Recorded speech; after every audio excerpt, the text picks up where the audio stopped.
This is my life.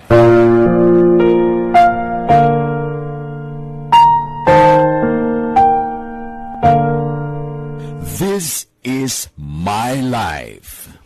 Ang tagsa katawo may kaugalingon nga istorya. Ang tagsa katawo may pinasahi nga inagihan sa kabuhi. Ang imo pagpasimpalad, pangabuhi kag kabudlayan, personal man o kun pamilya, hatagan sang kabuhi diri sa This is my life. This is my life. Magahatag sang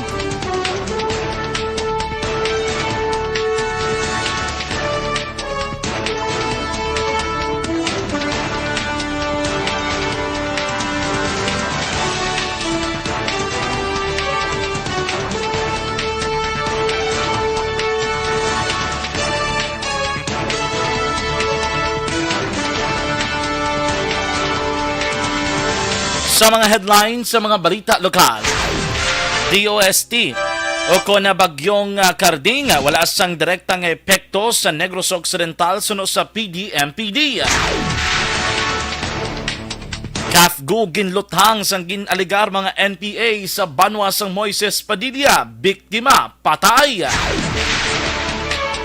Sa mga balita national, PBBM target nga madula ang problema sang gutom sa sulod sang 6 katuig.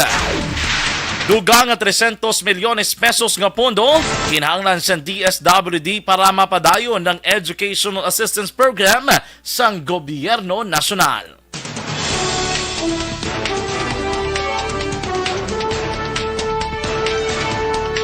Mayong hapon, Luzon, Visayas, kag Mindanao. Welcome sa atong pagpangalaga dining Aksyon Balita Sunday Evening Edition.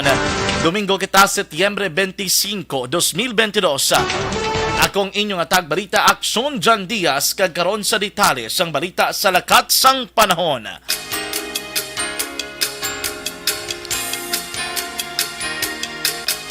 Isa na ka tropical o kung super typhoon ang bagyo nga nagsulod sa pungsod Pilipinas. Amo ni siya si Tropical Typhoon Karding sa pinakauling Tropical Cyclone Bulletin number 18 nga gin-issue naman sang DOST Pag-asa. Alas 5 ang knak na sinigidamang hapon, Setyembre 25. Ginpayag nga si Karding ang karon yara na nag-apekto sa Pulilio Island. Ang matasang bagyo ang ginulubanta na siplatan sa Dait and Baler Doppler Weather Radars sang Pulilio Island sa Quezon. Ining bagyo ang may kabasgugon sang hangin nga naglambot naman sa 195 km per oras sa sentro kag pagmadlos nga naglambot naman sa 240 km per oras.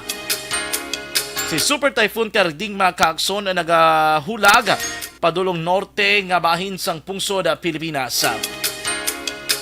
Las 5 sining hapon, ginpaidalom na sa Tropical Cyclone Wind Signal number 5 ang Pulilio Island, extreme northern portion sang Quezon. Kalakip na ang northern kag central portion sang General Nakar, northeastern portion sang Infanta, ang extreme southern portion sang Nueva Ecija. Kalakip ang General Tino, City of Gapan, Peñaranda, San Isidro, Cagabiawa. Ang Pampanga ang ginpaidalom naman sa Tropical Cyclone Wind Signal number 5. Kalakip ang Arayat, Candaba, Santa Ana, San Luis, ang eastern kag central portion sang Bulacan. Kalakip ang San Rafael, Angat, Norzaragay, Doña Remedios, Trinidad, San Ildefonso, San Miguel kag extreme northern portion sang Rizal kag ang extreme portion sang Pampanga. Kalakip ang Banwa sang Candaba kag Arayata.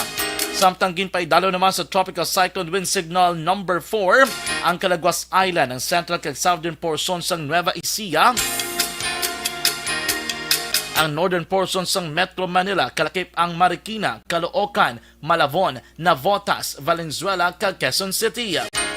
Yara man sa Tropical Cyclone Wind Signal number 4 ang Tarlac, nabiling nga portion sang Pampanga, nabiling nga bahin sang Bulacan, Zambales, northern portion sang Bataan, ang southern portion sang Pangasinan, kag ang extreme northern portion sang Laguna, kalakip ang Fami, Sinuluan, Santa Maria, kag Pangilab. Ginpaidalo naman sa Tropical Cyclone Wind Signal number 3 ang central portion sang Aurora, ang southeastern portion sang Nueva Vizcaya, ang nabilin nga bahin sang Nueva Ecija, nabilin nga porsyon sang Bataan, nabilin nga bahin sang Pangasinan, the rest sang Metro Manila. Nabilin nga porsyon sang Rizal, ang northern kag central portion sang Laguna. Northern kag central portion sang Cavite, nabilin nga bahin sang northern portion sang Quezon, kag northern portion sang Camarines Norte. Samtang yala naman sa Tropical Cyclone Wind Signal number 2 ang southern portion sang Isabela, Quirino, nabilin nga portion sang Aurora, Cavite, Batangas, nabilin nga bahin sang Laguna, central portion sang Quezon, nabilin nga portion sang Camarines Norte, northern portion sang Camarines Sur, kag Catanduanes. Samtang yara naman sa Tropical Cyclone Wind Signal number 1 ang southern portion sang Cagayan, nabilin nga bahin sang Isabela, southern portion sang Apayao, Kalinga, Abra, Mountain Province, Ifugao, the southern portion sang Ilocos Norte, Ilocos Sur, nabilin nga bahin sang Quezon, northern portion sang Occidental Mindoro, kalakip na ang Lubang Island, ang northern portion sang Oriental Mindoro, Marinduque, the rest of Camarines Sur, Albay, Sorsogon, Borias Island, kag Ticao Island. Ginabisuan na naman ang publiko nga gilayon mag-monitor sa pinakuling nga lakat sang panahon. Kalakip na ang masunod nga Tropical Cyclone Weather Bulletin. Ang iga-issue naman sang Pag-asa 8 ang takna subong nga gabi. Aksyon Balita, Sunday Edition. Sa Aksyon! Aksyon Radio Philippine Standard Time, las 6:03. Kahit karon diri na makita sa nagapanguna nga mga balita lokal.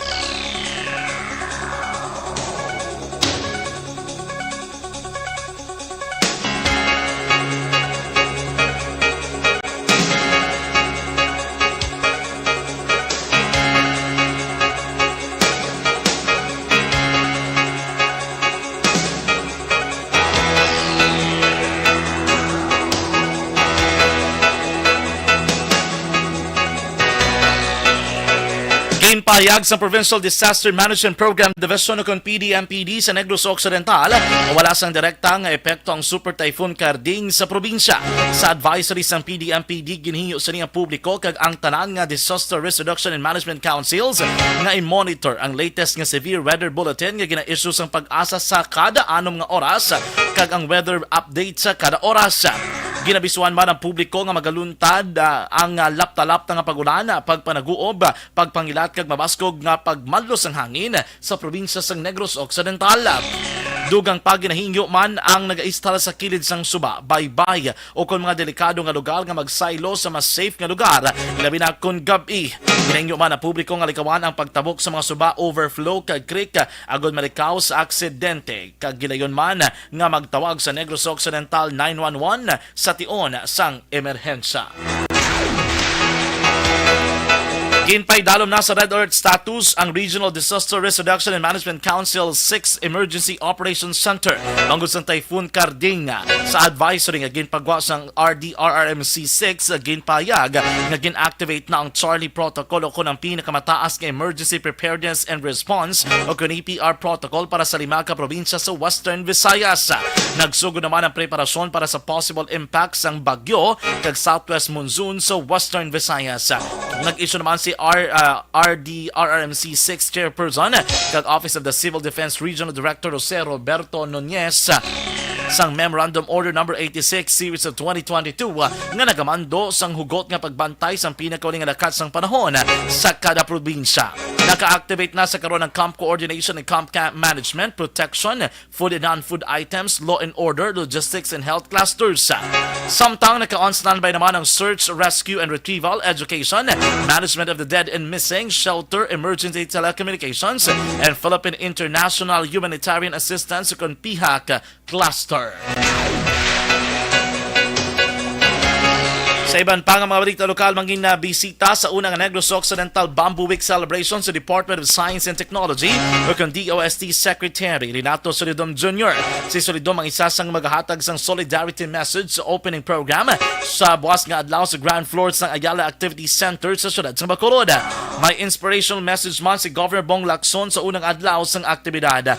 Masaksihan sa venue ang exhibit ng Provincial Bamboo Industry Development Initiatives, Avance Negrense Biodiversity Conservation Center. Ining nga aktibidad ang ginatawag man nga First Provincial Bamboo Fair, ang kabahin sa 2022 Philippine Bamboo Month. Ang gobyerno probinsal ang padayon nga nag-develop sang 62 hektarya nga propiedad sa Tambara, San Fernando, Talisay City nga ideal para sa agricultural environment kag tourism wellness camp.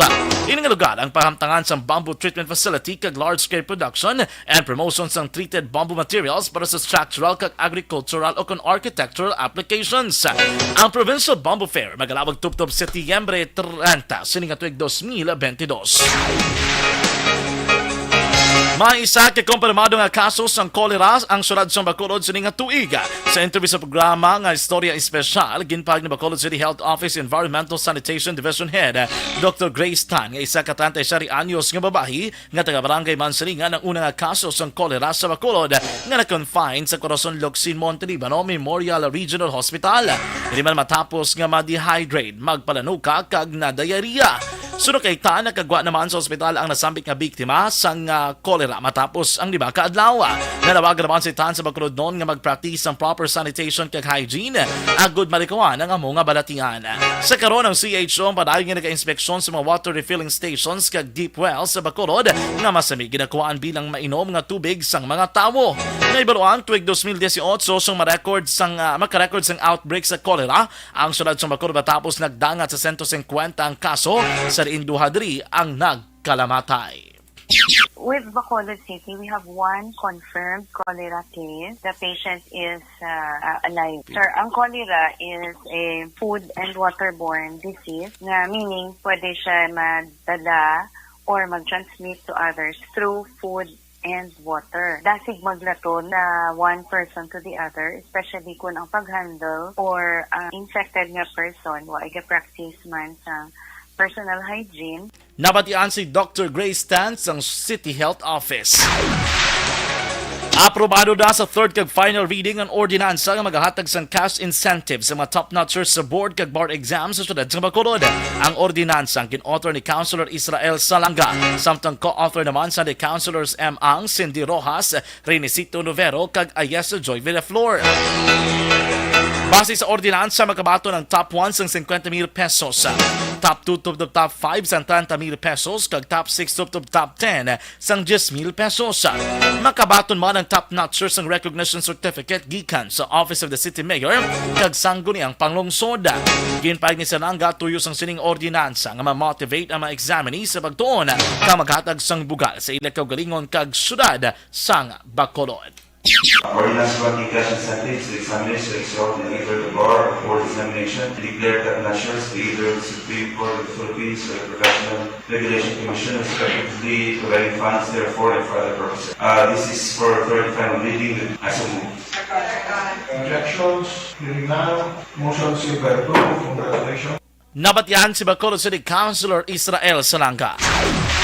Nagpadala na ang syudad sa Bacolod sang sulat sa Philippine Army agud magpangayos sang bulig sa pagpabilin sang safety, seguridad kag kalinong sa syudad sa tion sang Maskara Festival nga magasugod sa Oktubre 1 to 23, 2022.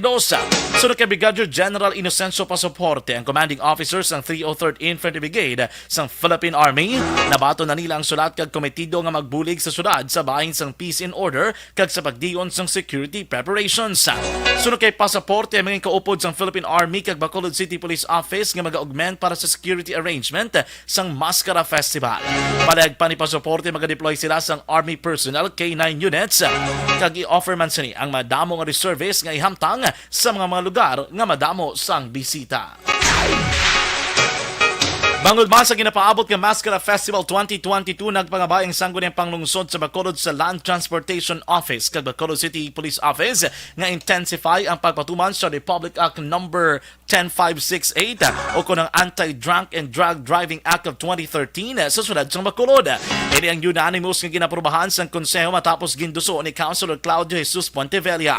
Ang resolusyon ng address kay LTO Bacolod Chief Renato Novero kag BCPO Director Police Colonel Tomas Joseph Martira.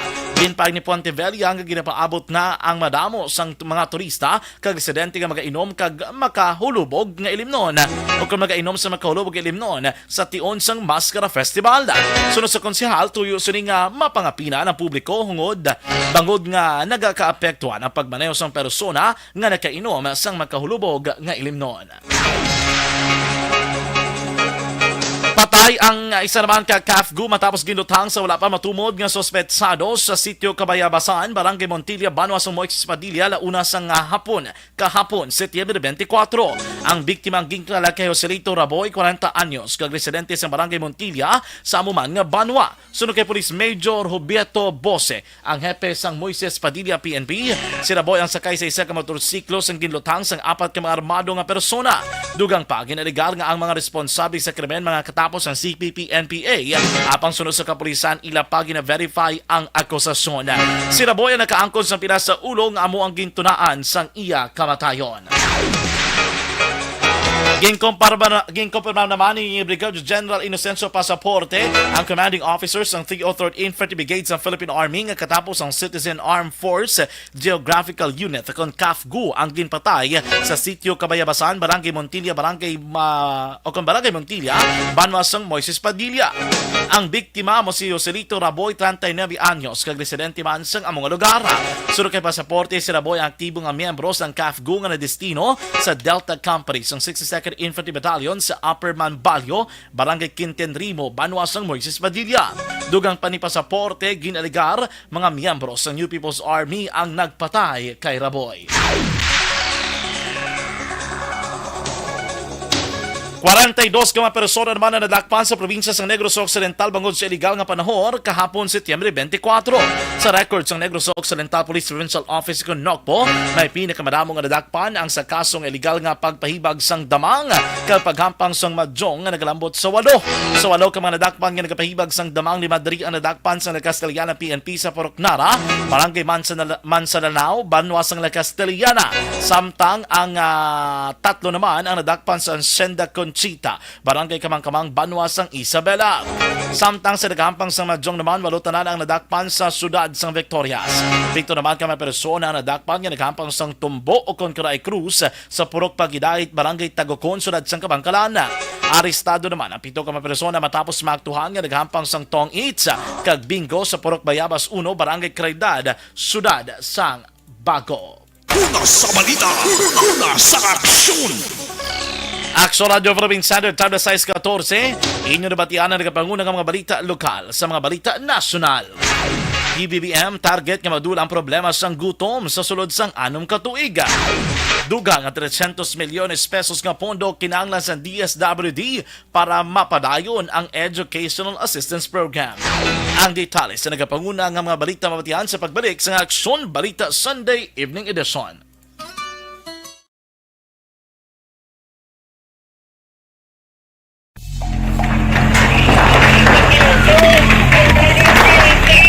Pressure na tayo! Pressure!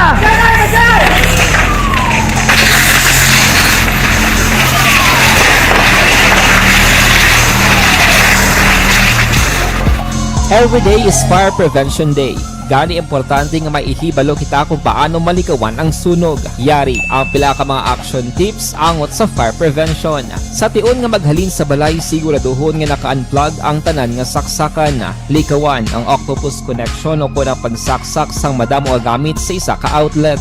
Dapat wala man sang overloading sa mga saksakan kag lantawon kung masarangan ang mga appliances nga nakasaksaka. Likawan ang mga substandard nga kagamitan. Hindi pag i-charge ang gadget overnight kaang isang cellphone. Taguon ang mga posporo, lighter, kag iban pa nga flammable materials sa mga kabataan. Kag siguraduhon man nga malayo ini sa kalan. Siguraduhon man nga wala nagalik ang inyong LPG. Sa isa ka business establishment, dapat mayara sang fire extinguisher kag dapat nakahibalo ang tanan sa pag-usar sini. Hibaloon man ang expiration date sang fire extinguisher kag i-refill kung expired na. Magpreparar sang fire exit plan lagi pa diri ang emergency exit o kung ang lugar nga wala sang harang nga pwede guaan sa tion sang sunog. Dapat nakasave sa inyong mga cellphone ang mga emergency numbers nga pwede tawagan sa tion sang emerhensya. Kung nagakalayo ang imong lawas, himuon ang staff drop kag roll para malikawan ang sunog nagakinahanglan ini sang partisipasyon sang publiko. Kung nakahanda kita sa mga kalamidad,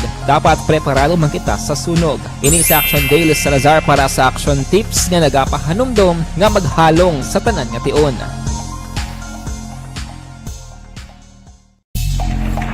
Timbangan sang katarungan.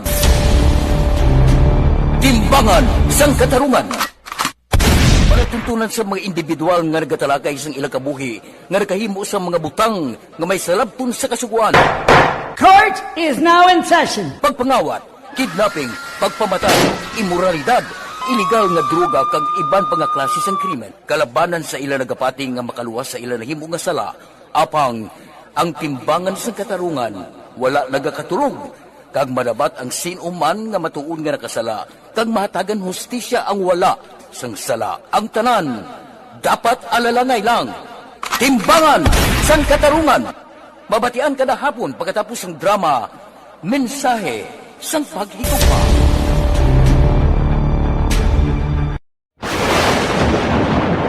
Ang elementary nga evacuation center na concern din baha man. Uy, kasi pinagamat-amat kumansaka ang tubig. Actually, ikaw po medyo mataas na ang tubig. So, ginaulat natin nga pasiwat nga nag-traffic to or nag-transit dito sa sulod. Ang continuous range ang nag-isang sa factor sa pagsaka at sining tubig sa subong.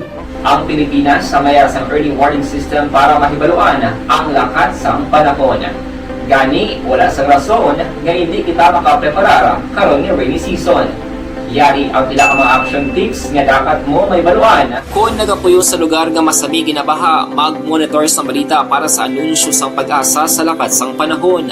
Isa sa pinakapos nga pamaagi para malikawan nga magsulod ang baha sa balay, among paggamit sang sandbag. Ang sandbag ang isa kasako nga may unod nga balas nga pwede ibutang sa pertahan upon ginaagyan sang tubig para temporaryo nga makontrol ang pagsulod sang tubig sa inyong nga balay. Antes naman ng rainy season, dapat nakapreparar ka na sang pagkaon, flashlight, pito, kandila, hygiene kit, power bank, transistor radio, importante nga mga dokumento kag iban pa nga kinahanglanon. Ini ang dapat isulod sa go bag nga dapat ibutang sa isa ka lugar nga mapuskuhaon sa tion nga kinahanglan nga mag-evacuate. Sa tion sang pagbaha dapat butangan sang tape ang saksakan sang mga outlet kag ibutang sa mataas nga mga lugar ang appliances. Kunyara sa evacuation center, dapat man nga ipatuman ang minimum health protocol, face mask, face shield kag social distancing batok sa COVID. Sa panahon sa tigululan, dapat man proteksyonan ang ikaayong lawas batok sa pila ka mga masakit. Kang isang dengue, leptospirosis, cholera, typhoid fever, hepatitis A. Nagpanugyan man ang DOH kay pabili ng proper hygiene kay pag-inom sang limpyo nga tubig. Lutuon sang gusto ang pagkaon para malikawan ang contamination. Maghugas sang kamot antes kag pagkatapos ang kaon kag matapos nga mag-usar sang banyo. Likawan man ang paglangoy o kon pagtubog sa baha. Kini sa Aksyon Daily Salazar para sa Action Tips na nagapahanundong nga maghalong sa tanan nga tion. And the winner for Digital Storytelling Best Social Media Video is John Dale Salazar, Bacolod, Aksyon Radyo Bacolod, Nurse, BHW, kag iban pa. Magluwas sa mga frontliners nga nagarisgo sang ila kabuhi sa sulod sang hospital. Nagakaangay man nga tagan naton sa pagkilala ang mga frontliner nga nagatrabaho sa sulod sang isolation facility. Ang mga doktor kag nurse nga nagarisgo man sang ila kabuhi sa pagtatap sa mga symptomatic kag mild COVID cases. Ang mga barangay health workers nga gin-assign sa isolation facility, mga cook nga nagaluto sa mga pagkaon sa mga COVID positive, ang extraction kag disinfection team sang syudad, ang mga utility personnel nga nagakuha sang basura sang mga pasyente. Ini ang mga frontliners kag nakit-an ko ang ila sakripisyo apisar sang manubo nga sweldo o kon allowance halin sa gobyerno. Ako sa Aksyon Dale, COVID positive sadto. Naka-recover sa masakit bangod sa bulig sang sini nga mga tawo. Madamo gid nga salamat sa tanan nga frontliners. Bangod sa pamahog sing COVID-19 pandemic, madamo sing kompanya kag local government unit ang nagpatuman sang work from home sa ilang mga empleyado. Naga-work from home kung naka-close contact sa nagpositibo sa virus o kung mismo nagpositibo sa COVID-19. Madamo sang benepisyo ang mahatag sang work from home, pero hindi naton malikawan nga ma-bored kag ma-stress bangod sa sini nga setup sa masobra na isa ka tuig nga pagpakiaway sa COVID-19. Base sa pagtuon sa United Nations International Labour Organizations, nagatugas sing stress ang tuman niya pag-usar sa gadgets kangay sa cellphone kag computer. Gani, iyaring tila ng mga poslanong nga action tips sa mga nag-work from home. Una, mag-set up sa workspace sa mga balay sa tuyo nga makafocus sa imong trabaho.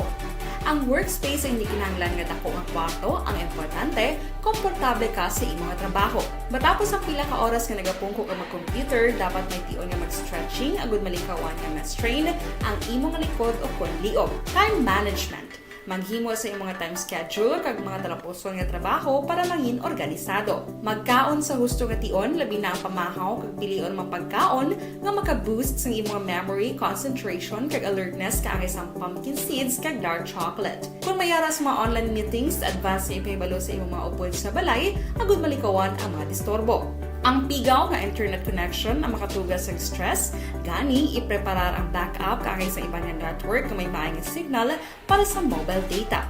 Take a few breaks. Ini sa tuyo nga hindi ma-drain ang imong brain, maghampang sa imong pet o kung magpumatit sa music. Sa tion nga may concern kag problema, ipabalo sa imong team leader o kung sa boss para masolusyonan. Sa work from home nga setup, ikaw ang may uyat sa imong nga oras. Makasave ka sa plete, makasave ka sa pagkaon, makasave ka sa kwata, kag makaupo no pa ang imong pamilya. Ang work from home ay may madamo nga hangkat, pero mas madamo sa gihapon ang mahatag nga benepisyo. Ini si Aksyon Kabato para sa Aksyon Tips, una sa balita, una sa aksyon, sa Bacolod, Aksyon Radio.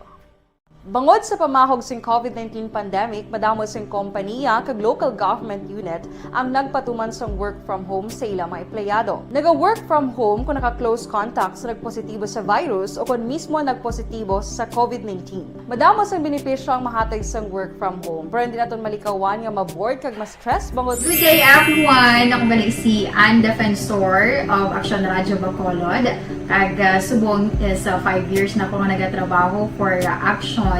And nagapasalamat ako syempre sa management sang sining ako nga trabahuan bangod sa ilang paghatagban bulig sa akon agud nga mas nga mapa-improve ang akon iyang ikasarang sa patag sa paghambal. Aksyon Radio Philippines Standard Time na size 24 kagkaroon sa Itali na sang nagapanguna ng mga balita nasyonal.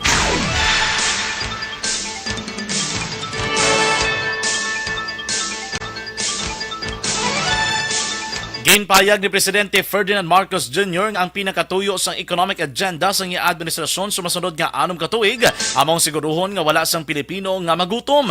Sa interview ni anay Australian Prime Minister Kevin Rudd, ginpayag sang presidente nga pisar kag daw kasimple nga tinutuyo ang pagkakasang gutom nagakinahanglan dinhi sang dako nga pagtingwa sa bahin sang gobyerno. Ginpayag ni Marcos ang kaimportansya sang partnership sa pribado nga sektor agud malambot ang tinutuyo sang administrasyon. Ginpasiguro man ni Marcos ang pagpaayo sa productivity sa agrikultura kag pag-streamline sang burokrasya kag pagpasiguro kag ginapasiguro ang mas maayo nga serbisyo sang gobyerno. Sa United Nations General Assembly sa Setyembre 20, nagpaayos ang suporta si Marcos sa mga pamuno sa nagkailain nga pungsod sa kalibutan nga mag-invest sa pungsod sa produksyon sa agrikultura kag food security nga isa sa mga ginpromisa niya sang magpungko ini bilang presidente. Ginpahig man ni Presidente Ferdinand Bongbong Marcos Jr. nga nakigsugilano na ang Pilipinas sa Russia para magbakal sang gasolina kag iban pang nga nagapanguna nga balaklon. Sunog sa Presidente nga ang Pilipinas ang may mga kasugtanan sa Russia nga malapit na nga mag-close deal. Sanggit pamangkot angot sa mga sanksyon nga ginaduso sang US batok sa Russia bangod sa pag-atake sa Ukraine. Ginpahig sa Presidente nga tricky ang nasambit nga issue apang pagpungsudnon nga interes ang iya sini prioridad. Sunod diri kinahanglan nga magpangita ini hindi lamang sa mga bag-o nga kuwaan sang gasolina kundi pati man sa mga feeds, fertilizers kag iban pang inputs nga kinahanglan sang pungsod. Nalakip ang ekonomiya sa Pilipinas sa tuman nga naapektuhan sa kinagamo sa tunga sang Russia kag Ukraine nga naging rason sa pagtaas ng inflation sa sulod kagwa sang pungsod Pilipinas. Ang pagduso ni Marcos nga magpatigam sa fuel deal sa Russia ang mahimo kondinahon sa mga Western nations. Sila bina ang madugay na nga kalyado sa Pilipinas nga amo ang Amerika.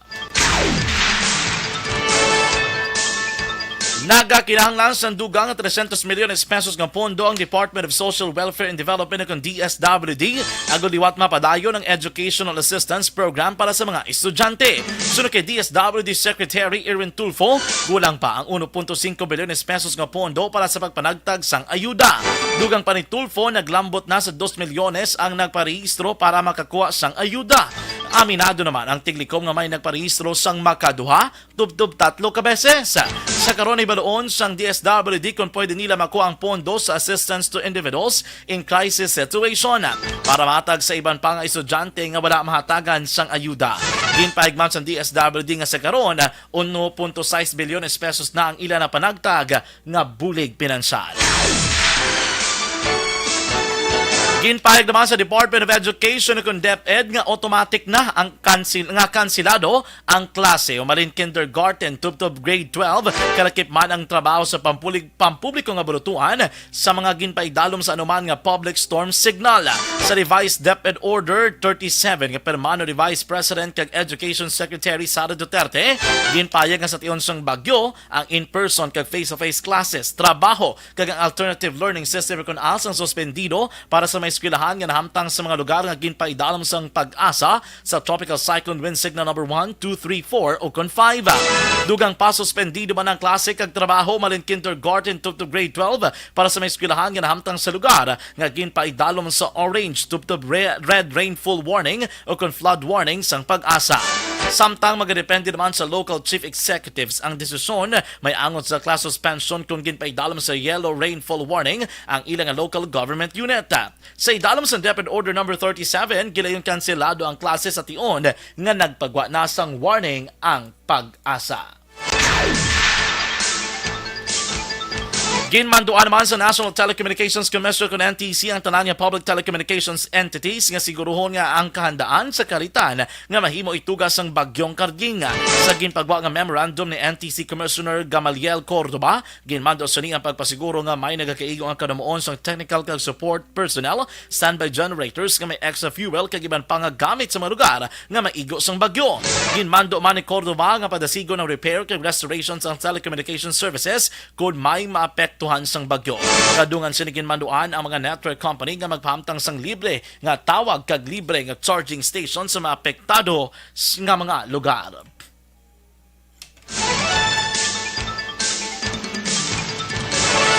Sa iban pang balita nasyonal, masobra 1,200 na ka mga pasahero kag trabahante sa mga barko ang stranded sa naglain-lain nga pantalan sa pungsod Pilipinas bangod sa bagyong Karding.